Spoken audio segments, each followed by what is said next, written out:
Hola chicos, ¿cómo están? ¿Cómo va? Pasó un tiempo desde nuestro último video.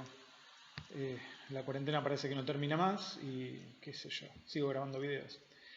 Yo por mi parte espero que ustedes estén bien, que esto no les esté pegando demasiado en la parte anímica. Yo sé que es difícil con el paso de los días, se hace más difícil todavía, pero espero que de alguna forma le hayan encontrado la vuelta a esto. Y bueno, y seguimos acá. A ver, ¿qué vimos en los últimos 3 videos? El primer video hablaba, ¿sí?, sobre las explicaciones que el ser humano siempre se dio sobre los orígenes del universo, de la vida, de la especie humana, de todo, ¿cierto? Y bueno, ya hemos repasado que antes de que se inventara la ciencia, esas respuestas los daban los mitos, tanto los mitos bíblicos como la cuestión de Adán y Eva, ¿no?, que forma parte de la religión judeocristiana, ¿sí? Y bueno, e incluso antes de que surgieran estas grandes religiones, las explicaciones las daban los mitos. Y bueno, y en videos estuvimos repasando mitos de diversas culturas sobre la creación. Pero bueno, hace más o menos unos 300 años, ¿sí?, surgió lo que hoy llamamos ciencia, el método científico experimental.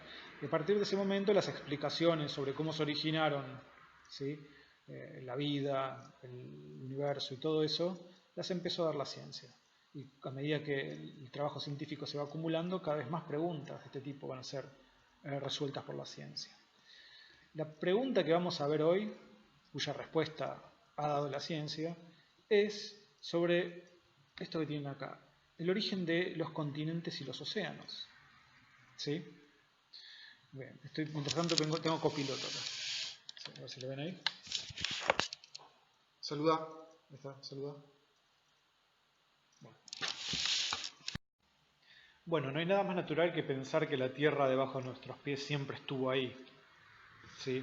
Sin embargo, no siempre fue así. Por ejemplo, este mismo punto en el que me encuentro, en algún momento, hace millones de años, estuvo en el fondo del mar, ¿sí? Y este tipo de cosas puede comprobarse. Más de una persona que estuvo escalando las montañas habrá encontrado piedras que contienen fósiles de animales marinos o de algas o cosas así. Eso te está demostrando algo, que el terreno no siempre se ha encontrado donde se encuentra ahora. ¿Sí? El fondo del mar se convirtió en laderas de montañas, otras montañas se sumergieron y están ahora en el fondo del mar. El nivel de las aguas sube y baja, ¿sí? Y también, obviamente, las grandes masas terrestres se mueven de acá para allá. Eso es algo que lo sabemos hace relativamente poco tiempo. ¿Sí? Por ejemplo, uno va a la Antártida ahora y solamente encuentra hielo, hielo y más hielo. Sin embargo, se han encontrado fósiles en la Antártida de árboles, por ejemplo, o incluso de animales como reptiles. Uno no puede imaginar un reptil viviendo en el hielo o pinos creciendo en el hielo. Sin embargo, hay fósiles en la Antártida de ese tipo. ¿Esto qué significa? Bueno, la respuesta es simple. Significa que la Antártida no siempre estuvo donde está ahora. Lo que tienen atrás es un mapa con los océanos y los continentes. Lo primero que vamos a hacer es un repaso de estos océanos y continentes. Primero, ¿qué es un continente y qué es un océano? Las dos cosas se definen al mismo tiempo. Un continente es una masa de tierra grande en nuestro planeta, ¿sí? Por ejemplo esta, ¿sí? Continente africano, eso es África. Es una masa de tierra que está rodeado de océanos, ¿sí?, por todas partes. O sea, está separado de otros continentes por océanos. Entonces, en el mapa de África está separado de Oceanía, de este continente, por el Océano Índico. Está separado de América por el Océano Atlántico. Bueno, al norte está separado de Europa no por un océano, sino por un mar gigantesco, que es el mar Mediterráneo, uno de los mares más grandes del mundo. Entonces, esto bien define un continente. Lo mismo puede decirse de este continente, el continente de Oceanía, ¿sí? Lo mismo puede decirse del continente americano, que tiene dos masas enormes, ¿cierto? De hecho, para nosotros es un solo continente, pero para algunas otras personas lo identifican como dos continentes. ¿Sí? Pero para nosotros es uno, no solo. Las Américas o el continente americano. Bien, y después tenemos un continente donde no vive nadie, el continente helado, que lo ven cubierto de hielo, ¿sí? A la Antártida, ¿cierto? También separado por una gran masa de agua de los otros continentes, de este y de este, ¿cierto? ¿Sí? No se puede llegar caminando de un lugar para otro, tenés que cruzar un gran océano. Bien, y después tenemos un continente que en realidad son, mejor dicho, tenemos dos continentes que en realidad son un continente, que es este enorme continente que tenemos acá. ¿Sí? Bueno, desde el punto de vista de la geografía, ya les di la definición de lo que es continente, eso sería un continente. Pero claro, el continente es tan grande que las personas que vivían en una punta, por ejemplo acá, en España, y las personas que vivían en la otra punta, por ejemplo acá, en China, no sabían que estaban en el mismo continente. Entonces, para cada uno de ellos vivían, ¿sí?, en un mundo totalmente diferente, ¿cierto? Entonces, la gente que vivía en una punta le llamó a su parte del mundo Europa, y cuando descubrieron a la gente que vivía en la otra punta de este gran continente, lo llamaron Asia, ¿sí? Entonces, por eso tenemos dos continentes que en realidad es uno solo. Bien.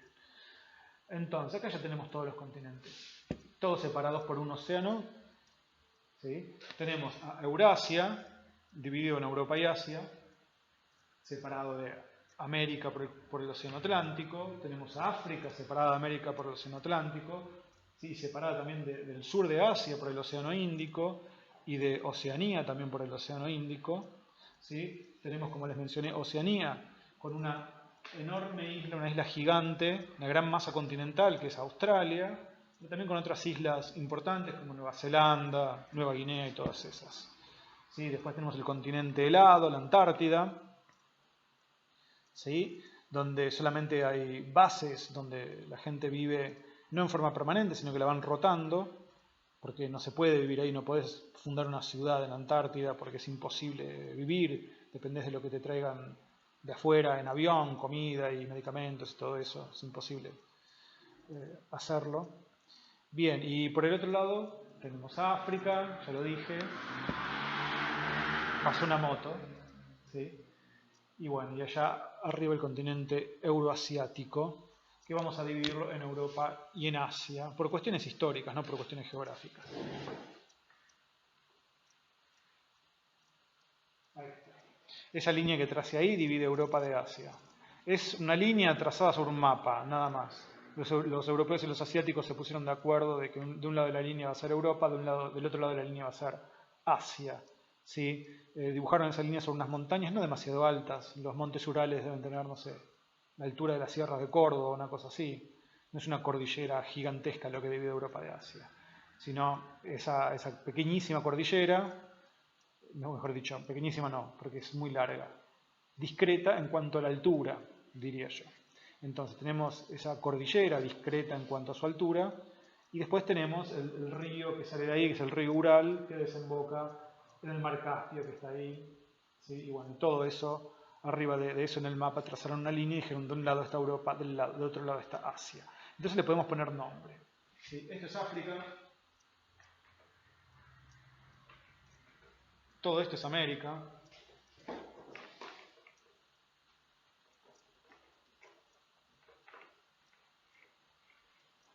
Antártida,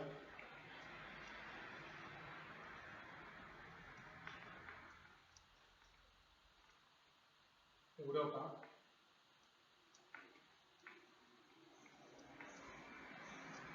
Asia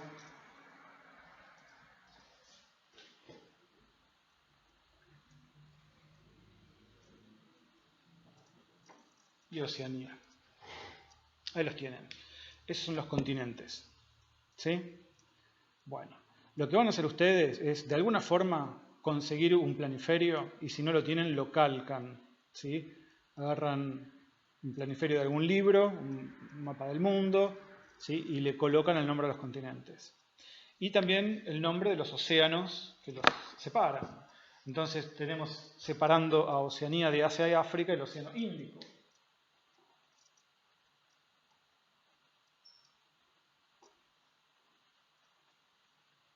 ¿Sí? Tenemos separando a Europa y África de América el Océano Atlántico.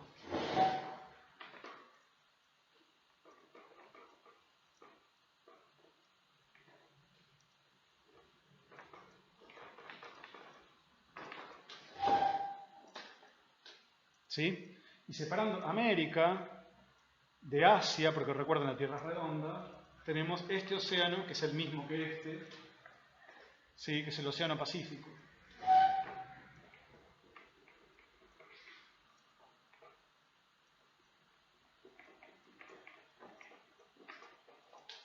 ¿Sí? No sé si llega a leer el marcador gastado que está en azul. Océano Pacífico, Océano Atlántico, Océano Índico, ¿sí? Y bueno, y allá al norte tenemos un océano que está congelado buena parte del año, que es el Océano Ártico, Océano Glacial Ártico. Lo voy a poner en negro porque se me acabó el marcador azul, ¿sí?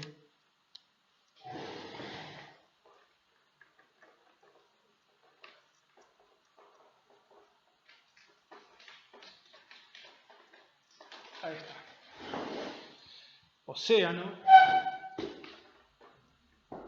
con acento, océano glacial, porque la forma de ese océano es como la de un glaciar, entonces la palabra que usamos para referirnos a todo lo que tenga forma de glaciar es glacial. ¿Sí? Entonces un océano glacial llamado Ártico. Muy bien.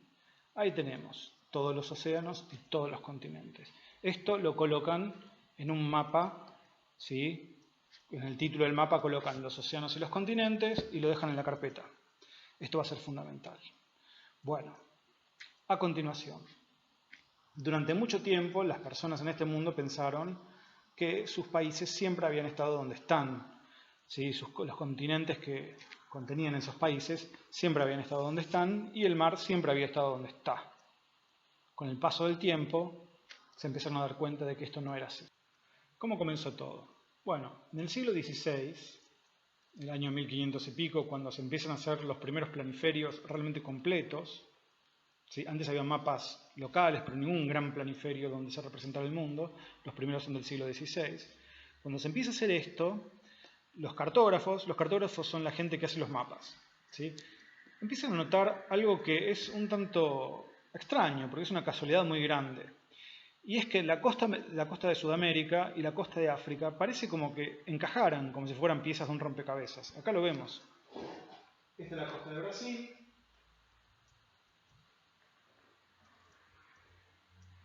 Y esa es la costa de África, ¿cierto? Sospechosamente pareciera que encaja, ¿sí? Esta es la primera curiosidad. Pero bueno, nadie había hecho una teoría a lo largo de eso, solamente lo tomaban como una gran casualidad. Bueno, el primero que intentó hacer una teoría con esto, y yo diría que lo consiguió, es un científico alemán, en 1912, un tal Wagener, ¿sí? Se escribe con W.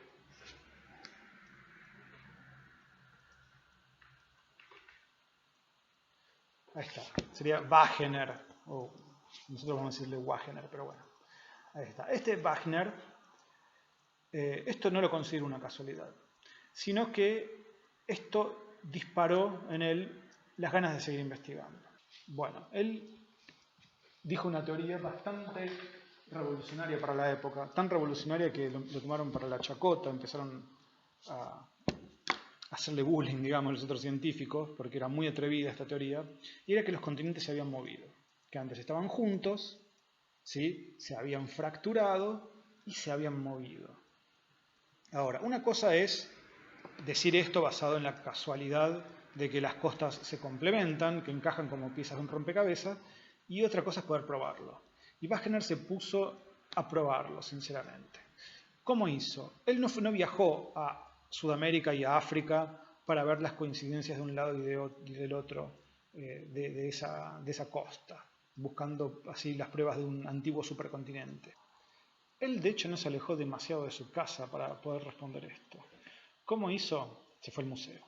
Porque él vivió en Berlín, no sé si ustedes saben, Berlín tiene uno de los museos de historia natural más importantes del mundo, ¿sí? Sobrevivió a los bombardeos, a las guerras, a todo, que se puede visitar, por supuesto, Museo de Historia Natural y de Historia en general. Él fue al Museo de Berlín y empezó a examinar las muestras de rocas y fósiles que tenían en ese museo. Entonces, con agradable sorpresa, descubrió algo que sostenía su teoría. Y es que los restos de fósiles de animales y plantas africanos, ¿sí?, coincidían con los restos de animales y plantas que habían vivido hace mucho tiempo en América. Estamos hablando de piedras que marcan las impresiones de los huesos o de las ramas, ¿sí?, de especies que vivieron hace millones de años, ¿cierto? Bien. No solamente eso, fue la parte del museo donde tienen las colecciones de rocas, la parte de geología, ¿sí? Y ahí en el gabinete geológico empezó a haber otra cosa notable, que es que las rocas de la costa africana se parecen muchísimo en sus características y en su antigüedad, ¿sí? De hecho no es que se parecen muchísimo, son idénticas que las rocas de la costa americana. Opa, otra sorpresa más.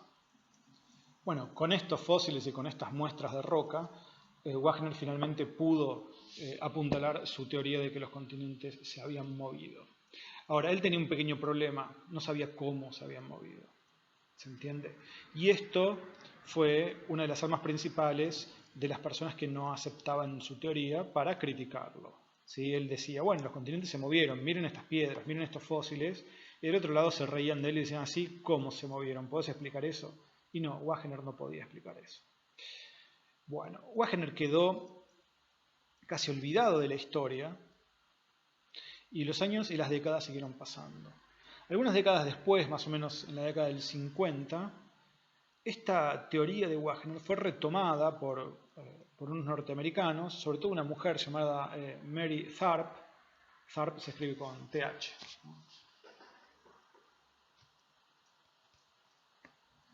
Mary Tharp, que creía que Wagner tenía razón y se dispuso a probar precisamente esto.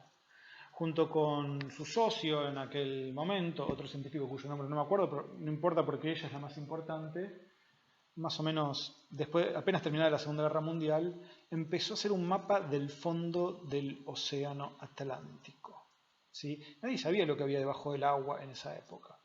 Bueno, ella con su socio, el socio lo mandó en un barco o en submarinos incluso, ¿sí?, que mandaba ondas del radar, no me acuerdo si era radar o sonar, creo que era sonar, ondas de sonar, ¿sí?, al fondo oceánico, y así pudo tener una dimensión de lo que había en el fondo del mar. ¿Y qué había en el fondo del mar? En el fondo del mar había una cordillera, señores, la más grande de todo el planeta.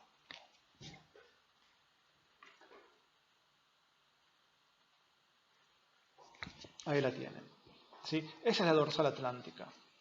¿Qué era la dorsal atlántica? Era un tajo en medio del océano, ¿sí?, que coincidía con la mayoría de los maremotos y la actividad volcánica que hay en las islas del océano Atlántico. Sobre esa cordillera hay un montón de islas pequeñitas formadas por lava volcánica, de volcanes submarinos, ¿sí?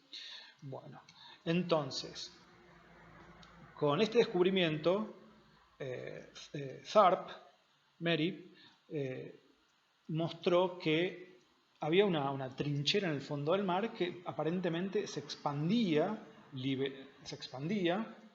en esa expansión es como, imaginen el fondo del mar como la piel nuestra, ¿cierto? Entonces, ¿qué pasa si vos te haces un tajo, o tenés un tajo abierto, ¿sí?, en la piel? Sangra, ¿sí?, esa sangre se vuelve cascarita, ¿no?, y esa cascarita se vuelve nueva piel. ¿Se entiende esto? Bueno, con la corteza terrestre pasa algo mismo. Si vos tenés rasgada buena parte de la corteza, con afloramiento de lava, que es lo que está, ¿sí?, debajo de la corteza, el magma que aflora en forma de lava. Si vos tenés eso, vas a tener un afloramiento constante de lava que va a empujar, cuando se seca, se forma una costra, ¿no? Y bueno, y eso va a ir empujando cada vez más los continentes, África para un lado y América para el otro. Se rasga, surge la lava y cuando se enfría queda separado. Se rasga nuevamente, queda más separado, más separado, más separado. Así.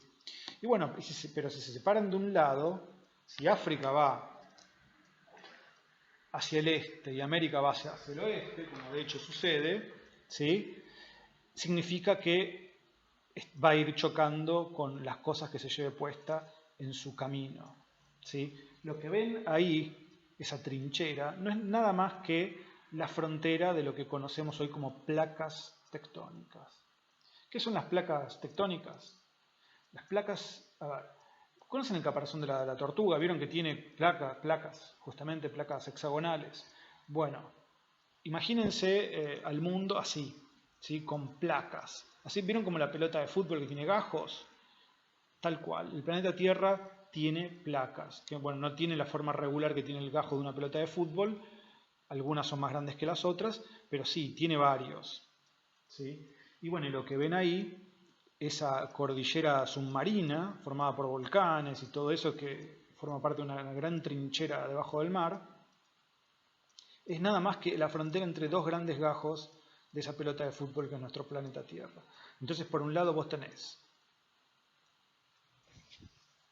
voy a borrar acá, ¿sí?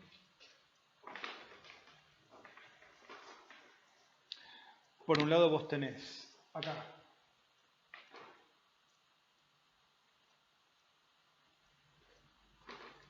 la placa de donde está África, ¿sí? Que incluye tanto el continente africano como una buena parte de los océanos que lo circundan. Entonces vos tenés acá la placa africana.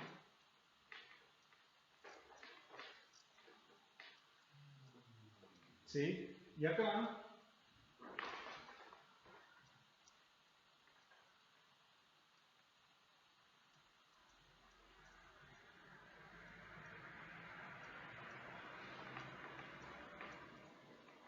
la placa sudamericana.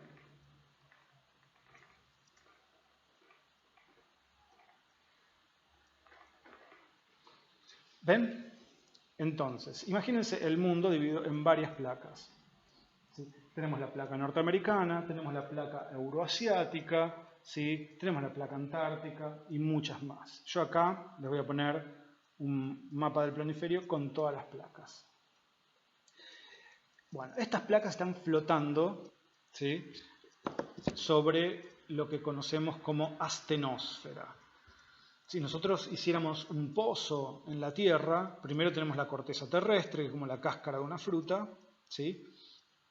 Y bueno, si caváramos lo suficiente, no hay tecnología humana que lo haya logrado hasta ahora, llegaríamos a un lugar donde la corteza se vuelve semilíquida, ¿sí? O semisólida, como quieran llamarlo, ¿no? Y bueno, entonces vos te das cuenta que tenés la capa exterior sólida y la capa interior, la astenosfera, semisólida. Es decir, la capa sólida está flotando, ¿sí? Sobre una otra placa que tiene la consistencia, no sé, de un semilíquido, ¿no? ¿Sí? Como si fuera una plastilina, como si fuera algo con esa contextura que no es ni líquido ni sólido, pero flota. ¿Se entiende? Bueno, esto no es nada más ni nada menos que la lava que está debajo de la Tierra, son rocas derretidas al punto de quedar así pastosas y semilíquidas. ¿Sí? Y bueno, y cada una de las placas flota en este magma que está en las profundidades de la Tierra. A medida que se va rajando esta dorsal en medio del Océano Atlántico y se va solidificando la lava, ¿sí? que sale de sus profundidades, la placa africana y la placa sudamericana se van alejando cada vez más la una de la otra. ¿Sí? Y bueno, pero se van alejando y van hacia dónde.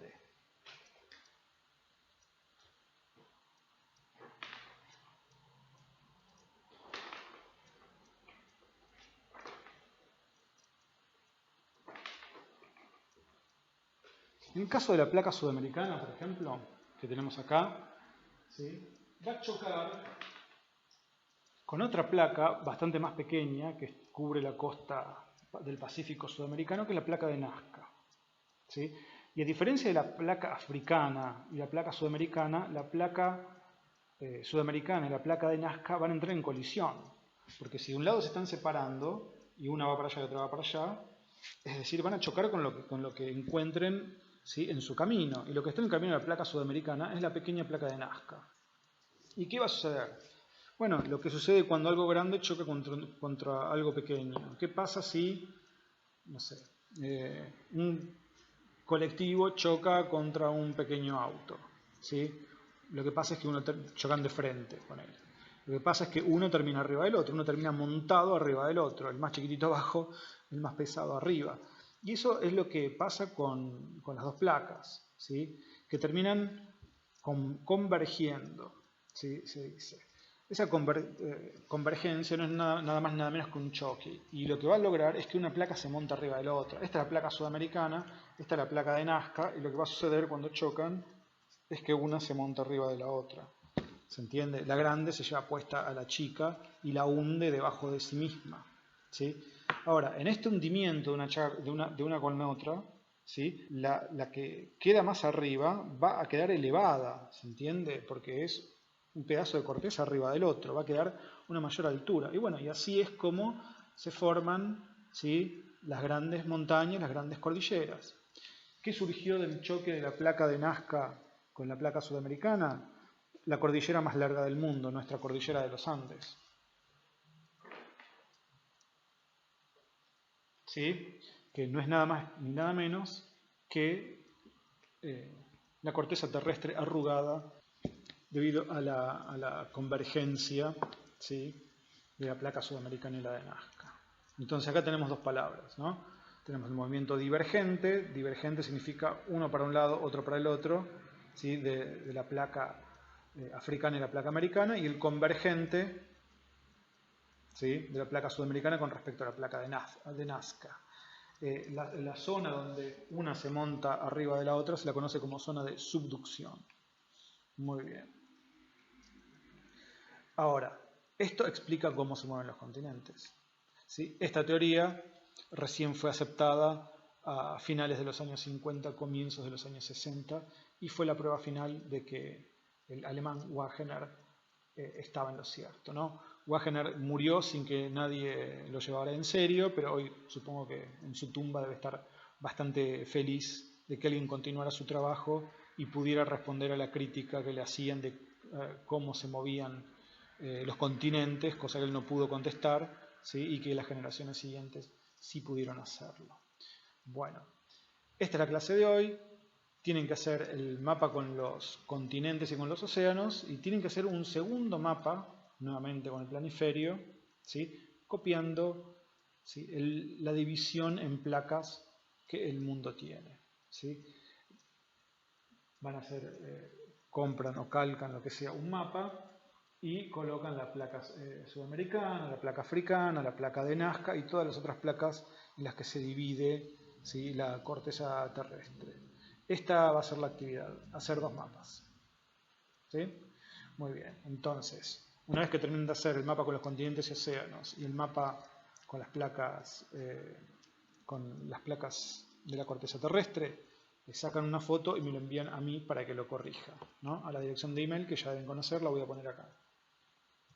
Bueno, eso es todo. A continuación de este video viene otro, no se vayan a ningún lado, porque van a tener que ver ese video para entender bien cómo hacer los mapas que yo les encargué. Ese video dura 5 minutos más, creo, una cosa así. Esto es todo, les mando un abrazo grande y espero que les vaya bien, ¿sí? Que soporten esto como puedan. Cariños, chau chau. Ah, una cosa más me había olvidado. Yo les voy a mandar una foto, ¿sí? Del pizarrón del año pasado que resume, es un cuadro que a su vez resume estas teorías de la deriva continental, que es la teoría de Wegener, y la teoría de las placas tectónicas, que es la que explica cómo se movieron los continentes. ¿Sí? Esto lo hice el año pasado con sus compañeros y les saqué una foto al pizarrón y ustedes tienen que copiar el contenido de esa foto en la carpeta. Ponen de título explicaciones sobre los orígenes, 2 puntos, la teoría de la deriva continental y la teoría de las placas tectónicas. Y abajo copien el cuadro. Bueno, ahora sí me voy, eso es todo. Se hace demasiado largo, señor video. Que les vaya bien. Chau, chau. En esta primera parte de la tectónica de placas hablaremos de cómo se mueven estas placas y las dos teorías, la de la deriva continental y la de la tectónica de placas. Y antes que nada explicaremos cómo se mueven estas placas. Según el modelo geofísico, en las dos capas donde se produce la actividad geológica superficial es en la litosfera y también en la mesosfera. La primera de ellas, la litosfera, es la capa superficial de la Tierra. Tiene un comportamiento sólido y rígido y está constituida por la corteza y por la parte más externa del manto superior, lo que se llama manto residual, que también es sólido.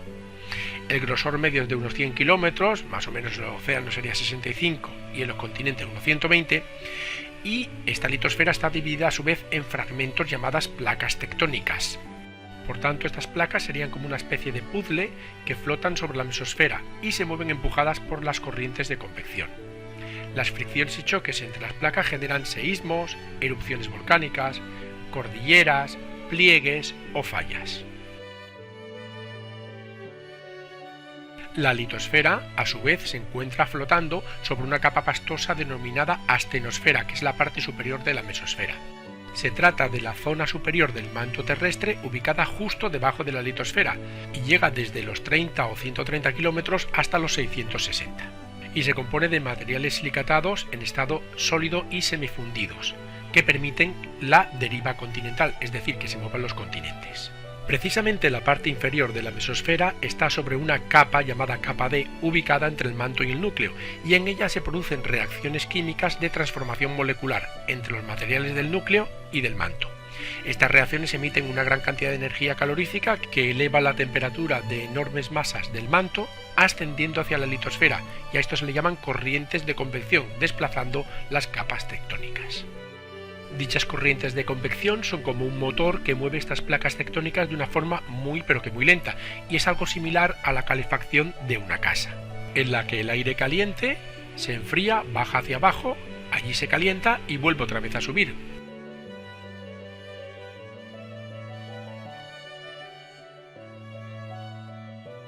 Y el origen de todo esto está en la teoría de la deriva continental que vamos a explicar.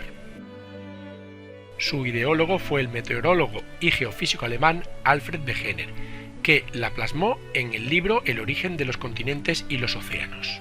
Esta teoría dice que se desplazan las masas continentales unas respecto a otras.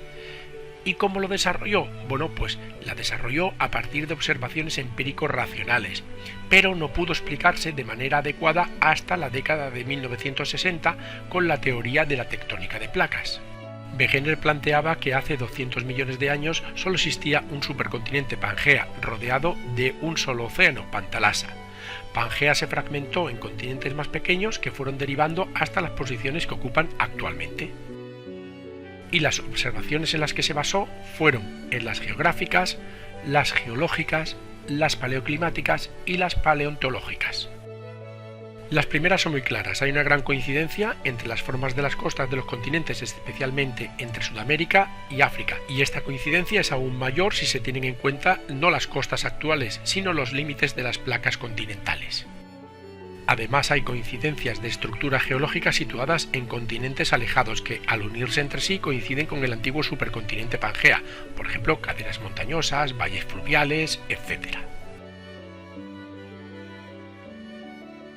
En tercer lugar están las coincidencias paleoclimáticas, ya que se basa en zonas que hoy tienen climas diferentes pero que en la antigüedad compartían un mismo clima. Y por último, las coincidencias paleontológicas, ya que se han encontrado restos fósiles de un mismo organismo en continentes que están hoy en día separados. Y una vez determinó las 4 coincidencias, lo que hizo Wegener fue desarrollar su hipótesis. Dijo que los continentes estaban formados por silicatos de aluminio, llamados sial, y estos silicatos flotaban sobre una capa de magnesio llamada sima, que era mucho más densa y de naturaleza semisólida, permitiendo los desplazamientos de los continentes. Pero esta teoría fue rechazada inicialmente por la ciencia oficial, porque no explicaba cómo se fragmentó Pangea y porque no decía qué fuerza desplazó los continentes hasta la situación actual, aunque luego la ciencia oficial tuvo que retractarse. En esta diapositiva podemos ver una recreación sencilla de cómo se rompió el supercontinente Pangea y los trozos derivaron hasta la situación actual. Como hemos dicho antes, 50 años después se demostró la teoría de Wegener y estos fueron los movimientos de los continentes en los últimos 250 millones de años. El más destacado es el que ha afectado al tamaño y a la disposición de los continentes, que pasaron de ser casi inexistentes hasta ocupar un tercio de la superficie en la actualidad. En este vídeo podemos ver todos los cambios que han sufrido a lo largo de la historia geológica de la Tierra. Y ahora, de una forma menos visual pero más efectiva, podemos ver las 6 grandes etapas que hubo de 50 en 50 millones de años durante los últimos 250 millones de años, desde el supercontinente llamado Pangea hasta nuestra época.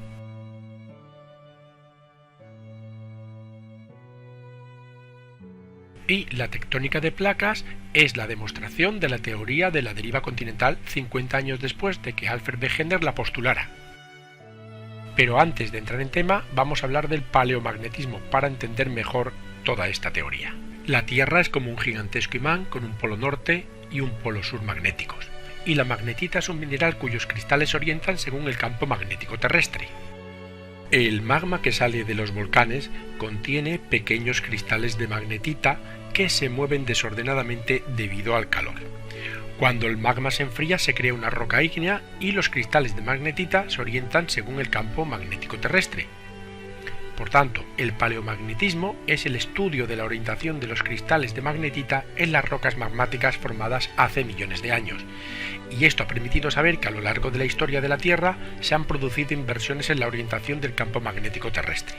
Y esto hace que la polaridad magnética pueda ser de dos tipos, la normal, que es la actual, y la invertida. ¿Y qué es la tectónica de placas? Pues es una teoría que dice que la litosfera está dividida en placas, como puzzles, y estas placas flotan y se mueven sobre la mesosfera. ¿Y cuál es el motor que las mueve? Pues las corrientes de convección que hemos comentado antes. Precisamente en los años 60 en los fondos marinos se descubrieron enormes cadenas montañosas llamadas dorsales oceánicas, y al estudiar las rocas que formaban estas dorsales se comprobó que sus cristales de magnetita no tenían todos la misma polaridad. Se apreciaron bandas de rocas ígneas de polaridad magnética actual, la normal, alternadas con bandas de polaridad inversa. Y curiosamente, estas bandas estaban dispuestas simétricamente respecto al eje de la dorsal. Esto explica la separación de los continentes debido a la expansión del fondo oceánico, produciéndose el crecimiento de la litosfera a partir del magma que sale a lo largo del eje de la dorsal. Por tanto, estas dorsales oceánicas son el claro exponente de que la corteza terrestre se está expandiendo por esa zona. Y estas dorsales oceánicas están por todo el planeta, como podemos apreciar en la siguiente imagen. Dichas dorsales son como una especie de costuras que rodean toda la superficie del planeta y la cosen entre sí, algo que queda muy patente en esta siguiente imagen. Vemos que están por el Atlántico, el Pacífico y el Índico.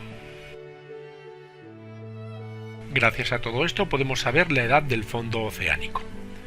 En este mapa podemos ver que en rojo sería el fondo oceánico más joven, que está junto precisamente a las dorsales, por ejemplo en la centroatlántica, mientras que en azul tenemos el más antiguo, por ejemplo junto a las costas norteafricana y norteamericana. Es decir, que mientras más lejos de la dorsal, más antiguo es el fondo marino, porque está creciendo por la misma dorsal oceánica. En resumen, que la tectónica de placas es una teoría que explica varios conceptos. Por ejemplo, la forma en que está estructurada la litosfera, la porción externa más fría y rígida de la Tierra. Explica también cómo las placas tectónicas que forman parte de la superficie de la Tierra se deslizan sobre el manto terrestre fluido, cómo se formaron las cadenas montañosas, es decir, la orogénesis. Asimismo, da una explicación al hecho de que los terremotos y los volcanes se concentran en las regiones muy concretas del planeta, por ejemplo, el cinturón de fuego del Pacífico, que veremos en la parte 2, o a la ubicación de las grandes fosas submarinas junto a islas y continentes y no en el centro del océano. Y esto ha sido todo. Muchas gracias por escucharme y espero que te haya servido de ayuda. Para más información, entra en yucam.com.